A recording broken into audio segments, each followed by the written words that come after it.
Hi, I'm Kyle Malone. In this video, I'm going to talk to you about the primary joints of the spine. The purpose of spinal joints is to provide flexible connections or articulations between the adjacent vertebral bodies.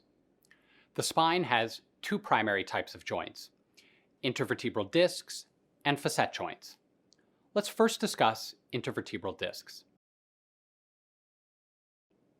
Intervertebral discs are fibrocartilaginous joints that each connect two vertebral bodies. Discs act as shock absorbers and allow for compressive, tensile, and rotational motion. The cervical and lumbar regions allow for more motion than the thoracic region due to the rigidity of that region created by its attachment with the rib cage. When combined, intervertebral discs make up approximately 1/4 the length of the spinal column and are the largest avascular structures in the body.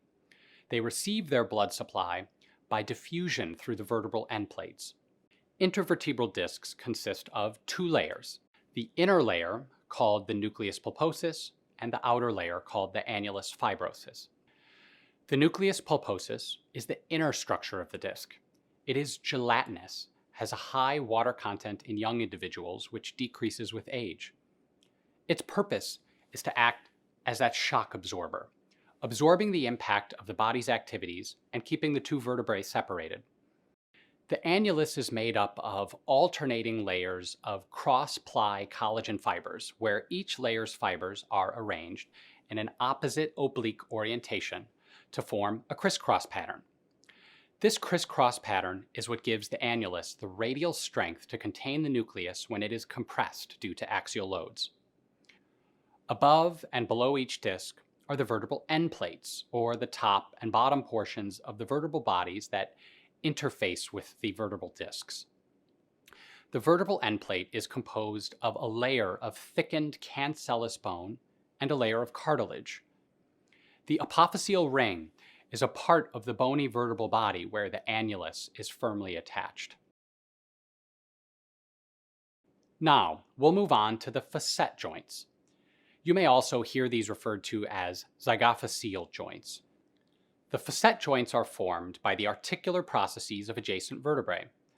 The inferior articular process of the vertebra above articulates with the superior articular process of the vertebra below. The facets are capsular joints containing synovial fluid for lubrication, much like the human knee. Facet joints are oriented in different planes depending on what region of the spine they are in. The orientation of the facets controls the type and amount of joint motion. The facets of the cervical spine are oriented 45 degrees to the axial plane.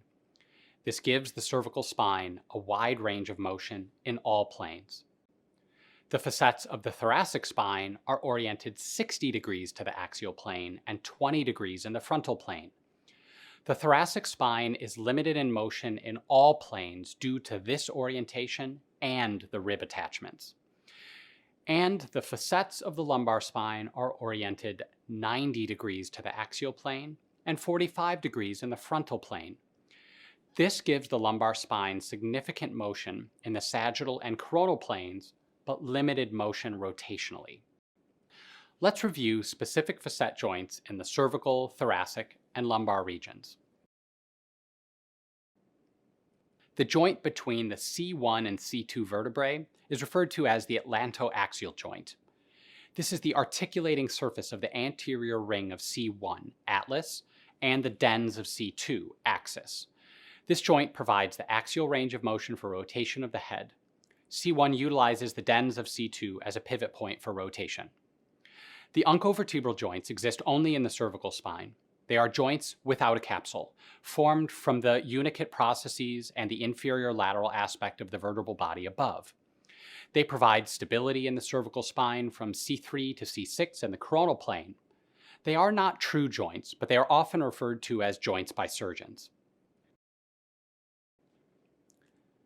The costovertebral joints are where the rib heads articulate with the vertebrae at the vertebral body in the thoracic spine.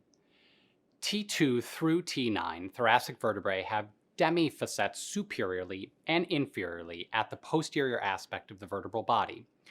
These are known as the superior and inferior costal facets and together create the attachment point for the head of the rib, again known as the costovertebral joint.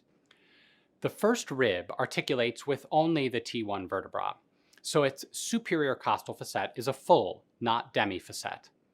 Also, the T10, T11, and T12 vertebral bodies have full facets, as the lower rib heads attach directly to each at the level of the respective vertebral body.